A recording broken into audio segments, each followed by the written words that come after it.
It's been 2 weeks magmula nang umuwi si Jacob sa kondo ko. 2 months na rin akong buntes at mas lalong naging mahirap para sa akin ang paglilihi ko. Pagmulat pa lang ng mga mata ko, diretso agad ako sa banyo para dumuwal. Inis na inis din ako kay Jacob kapag pumapasok siya ng banyo para hagurin ang likod ko at bigyan ako ng tubig. "Get out, Jacob! I don't want you here!" Wika ako sabay duwal ulit. "Catherine naman! I said get out!" Saad ko. Laglag ang balikat niyang lumabas ng banyo. Nang kumalma na ang sikmura ko, lumabas na ako ng banyo. Naabutan ko si Jacob na nakasandal sa wall malapit sa pinto ng banyo. Nilapitan niya ako kaagad. "Hindi ka ba nahihilo?" Tanong niya sa kanya ako inalalayang maupo sa sofa. "No, magbihis ka na at pumunta ka na ng ospital." Sabi ko. Tinignan lang niya ako. Bumuntong hininga siya. "Okay." Labag man sa loob niya, ay sumunod siya sa gusto ko. He's a doctor, kaya alam niyang pinagdaraanan ko. Pagkatapos niyang magbihis ay nagpaalam na siya para pumasok sa trabaho. Kinagabihan 8:00 na ng gabi, pero wala pa si Jacob. Dati-rati ay 5:00 pa lang nandito na siya. Nasa sala ako at hinihintay ang pagdating niya. Asa na kaya siya? Napatingin sa akin si Yaya na kasama ko. "Baka may emergency lang. Tawagan mo para malaman mo." Aniya. Kinuha ko ang cellphone ko at tinawagan si Jacob. Nakatatlong tawag na ako pero walang sumasagot. "He's not answering his phone." Maktol ko. "Subukan mo ulit, baka may sumagot," nasabi ni Yaya. Kinontak ko ulit si Jacob at sa ikatlong ring ay may sumagot. "Hello?" Anang isang boses ng babae. "Who are you? Bakit nasa iyo ang cellphone ni Jacob? Hello?" Naputol na ang linya. Nang tinawagan ko ulit ay naka-off na ang cellphone.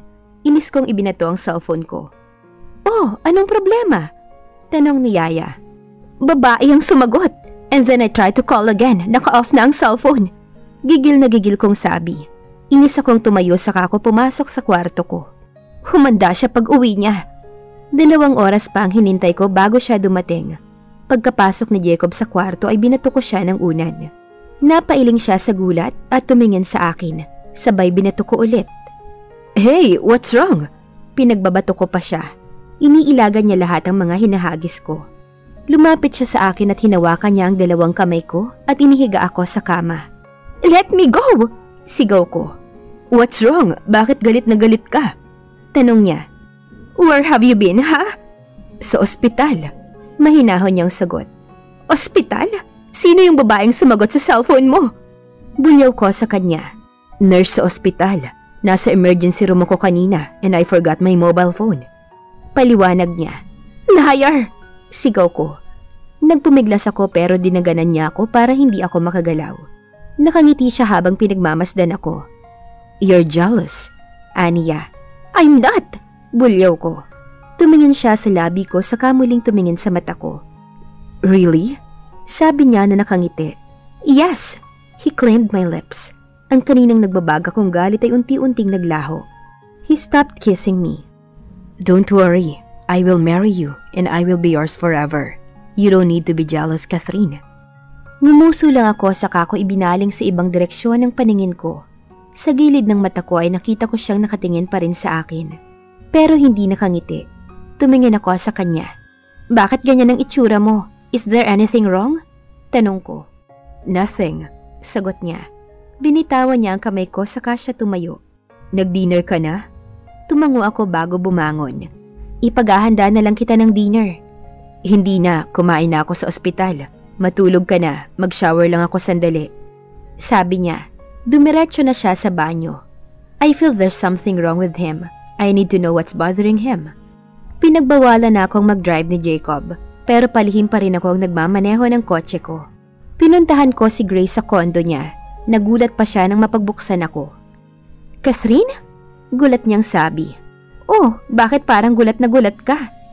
"Come in," sabi niya. Pagpasok ko ay nakita kong nakaayos ang kondo niya. Mukhang may darating siyang bisita. Lumingon ako sa kanya. "May darating ka bang bisita?" Tumango siya. "Si Nathan, he's my boyfriend now." "Aba, and why you didn't tell me na kayo na?" "Catherine, nung araw mismo ng kasal dapat ninyo ni Xander ko sinagot si Nathan. I can't tell you because you're too much upset for what Xander did to you. Tapos buntis ka din kay Jacob." Mahaba niyang paliwanag. Tama siya. Naiintindihan ko kung bakit hindi niya nagawang sabihin sa akin yon. Bumuntong hininga ko. Maupo ka muna, mamaya pa naman darating si Nathan. Umupo ako sa sofa. Tinabihan niya ako. Care to tell me what's bothering you? Sabi niya. Wala, I just missed you kaya pinuntahan kita. Wrong timing naman pala ako. Sabi ko. Hinuwakan niya ang mga kamay ko. Napatingin ako sa kanya. Ikaw ang laging nandyan para sa akin kapag nagbe-break kami ng mga boyfriend ko. Lalo na kay Vong. You help me in your own natural way. Ikaw din ang dahilan kung bakit nakilala ko si Nathan. Sabi niya. Tumatagos sa puso ko ang bawat sinabi ni Grace. Hindi ko napigilang maiyak. Pinunasan ko ang luha ko. Saka siya marahang tinapik sa kamay. Ano ka ba? Wala yun. Best friend mo ko kaya dapat lang kitang damayan. Catherine, I'm serious here. It's now my turn to help you.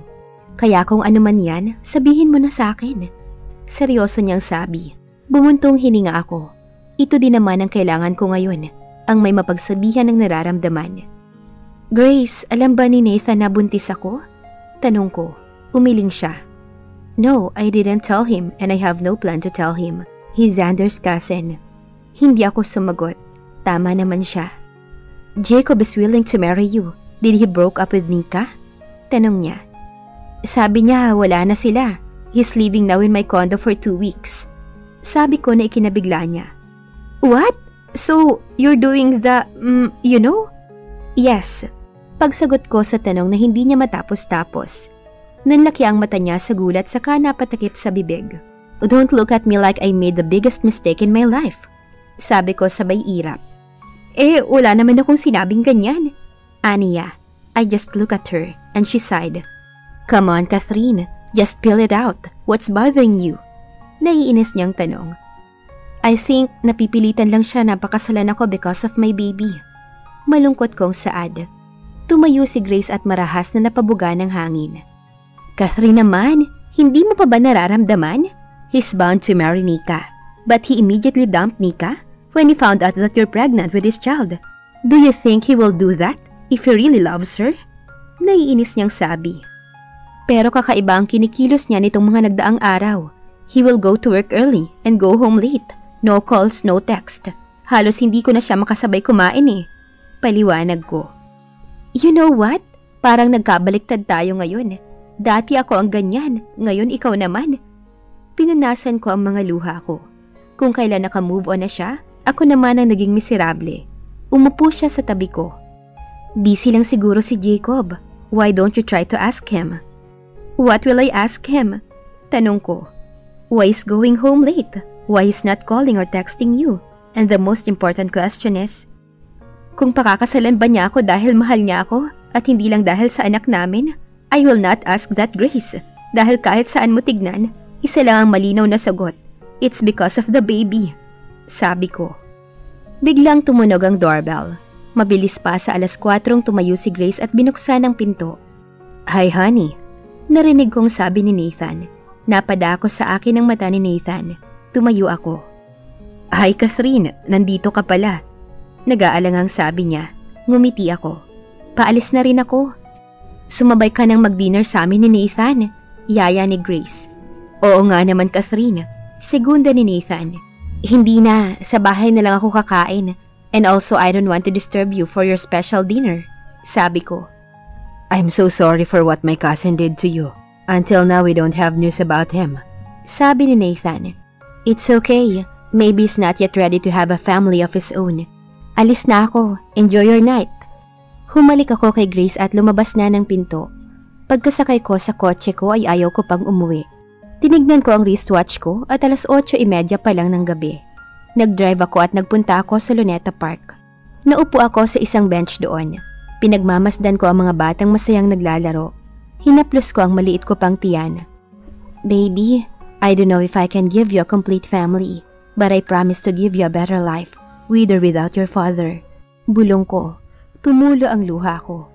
May matandang babaeng umupo sa tabi ko. Umiiyak ka? Magandang binibini? Tanong niya. Nagpunas ako ng luha at tumingin sa matandang lalaki. Kulubot na ang balat nito at mukhang banat sa trabaho. Medyo lang po, sagot ko. Anak, mayaman ka, Iha. Halata kasi sa itsura mo. Pinagalitan ka ba ng magulang mo kaya ka umiiyak? Tanong niya. Umiling ako. Hindi po. Nag-away kayo ng kapatid mo? Tanong ulit niya. Wala po akong kapatid. Nag-iisang anak lang po ako. Sagot ko ulit. Ay, ganun ba? Siguro'y nag-away kayo ng boyfriend mo, no? Aniya. May konting problema lang po, tay. Sagot ko ulit. Magaan ang loob ko kay tatay, kaya hindi ako natatakot makipag-usap. Ay, akala ko noon kapag mayaman ka na, hindi ka nadadapuan ng problema. Pero hindi pala. Mas marami pang problema ang mayaman kaysa sa aming mahihirap. Aniya, tumingin siya sa akin bago tumingin ulit sa kawalan. Maraming bagay sa mundo na hindi mabibili ng pera. Katulad ng pag-ibig, gaano ka man kayaman, gaano ka man kaganda at katalino. Hinding-hindi mabibili ang tunay na pag-ibig.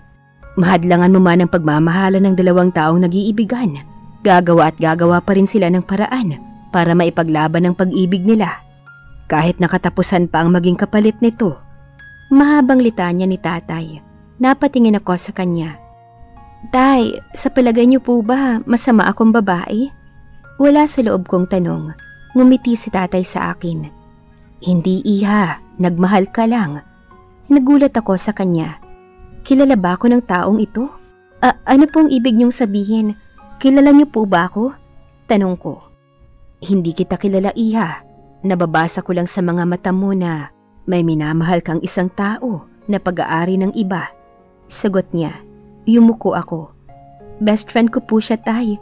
At hindi ko po sinasadyang may mabuong buhay sa isang gabing pagkakamali namin. Yun din po siguro ang dahilan kung bakit hindi ako pinuntahan ng groom ko sa araw ng kasal namin. Paliwanag ko. Handa ba naman ang kaibigan mo na iwan ang girlfriend niya para pakasalan ka? Tanong niya. Yun po ang sabi niya. Umuwi na rin siya sa kondo ko. Nagsasama na po kami ng 2 linggo. Sagot ko. Iha, kung talagang gusto kanyang pakasalan, di sana'y ginawa na niya bago pa siya umuwi sa iyo. Sabi ng matanda. Narealize ko na tama ang sinabi ni tatay. Halos 1 buwan na niyang sinasabi na pakakasalan ako, pero hanggang ngayon ay hindi pa rin niya ginagawa. Huwag kang umiyak. Kailangan mong maging matatag para sa magiging anak mo.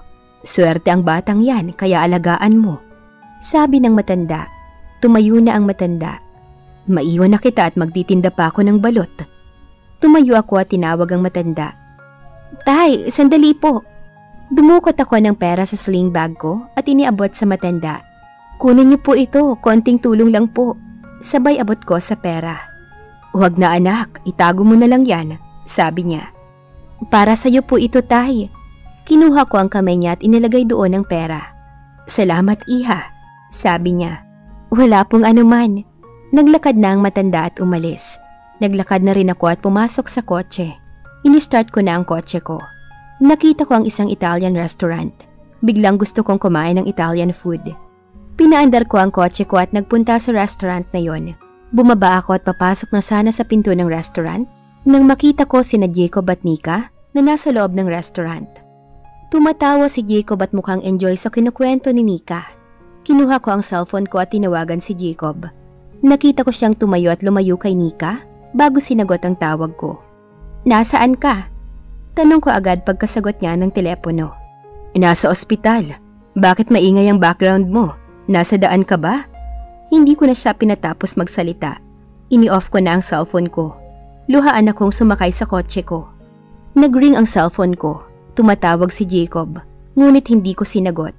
Pinatakbo ko ang kotse ko paalis sa lugar na yon. Pag-uwi ko sa kondo, naabutan ko si Yaya sa sala. Catherine, umiyak ka? Tanong ni Yaya. Yaya, nasaan ang spare key ng kwarto ko? Na kay Jacob ba? Tanong ko. Wala, nasa drawer. Hindi niya dinadala yon. Sagot ni Yaya. Mabilis akong lumapit sa drawer at kinuha yon. May problema ba, anak? Tanong ni Yaya na nakasunod pala sa akin. I don't want Jacob to go inside my room from now on. If he wants to sleep here, he can sleep in the guest room. I don't care. Galit kong sabi. Tinalikuran ko si Yaya kahit tinatawag niya ako. Pumasok na ako sa kwarto ko at inilak iyon. From this day onwards, I will not anyone to hurt me. Wika ko sa sarili ko. Ilang sandali pa ay may narinig akong katok sa pinto. Catherine, open this door! Sigaw ni Jacob. Hindi ako sumagot. Patuloy niyang kinakatok ang pinto. Catherine, what's wrong? Tell me please. Let's talk. Open this door. Sabi niya. I'm tired, Jacob, and I don't want to talk to you right now. Go home. Sigaw ko. What? I'm leaving here, remember? You're my wife, Catherine. Galit niyang sabi. I'm not your wife. We're not married. Oh, I forget to tell you. I've already changed my mind. I don't want to marry you now. Sigaw ko. What did you say? We already talked about it. Just open the door and let's talk. Sabi niya. Bahala ka sa buhay mo. Matutulog na ako. Sigaw ko. Humiga na ako sa kama. Napaiyak na lang ako sa sama ng loob. Bakit ba hinayaan kong umabot sa ganito ang lahat ng ito?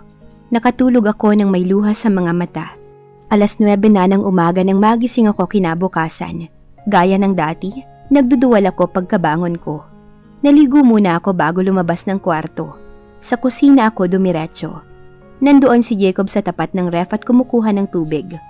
Pumihit ako pabalik ng kwarto. Pero bago pa ako makaalis, nahawakan na ako sa braso ni Jacob. Bakit mo ako iniiwasan, ha? Tanong niya. Marahas kong hinila ang braso ko. Pero mahigpit ang pagkakahawak niya. Bitiwan mo ako, and please, pakitanggal ang marumi mong kamay sa braso ko. Mahinahon pero puno ng emosyong sabi ko. What's happening to you? Kasama ba yan sa paglilihi mo? Tanong niya. I will not oblige you to marry me, Jacob. What? Catherine, ito na naman ba ang magiging issue? Tapos na ang usapan, di ba? I will marry you.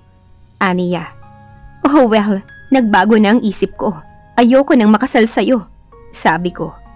Mga anak, uminahon kayo. Mag-usap kayo ng maayos. Jacob, baka mapano si Catherine. Nagdadalang tao siya. Awat ni Yaya sa amin. Binitawan ako ni Jacob. Saka siya bumuntong hininga. Catherine, what's this all about? Tanong niya. I don't want to be with you anymore, Jacob. Sabi ko saka tumalikod. Naiwan naman na naiiling na lamang si Jacob. Nalilito na siya sa takbuhan ng isip ni Catherine. Matuloy pa kaya ang kanilang kasal? At dito na po nagtatapos ang kabanata ng ating kwento. Maraming salamat po.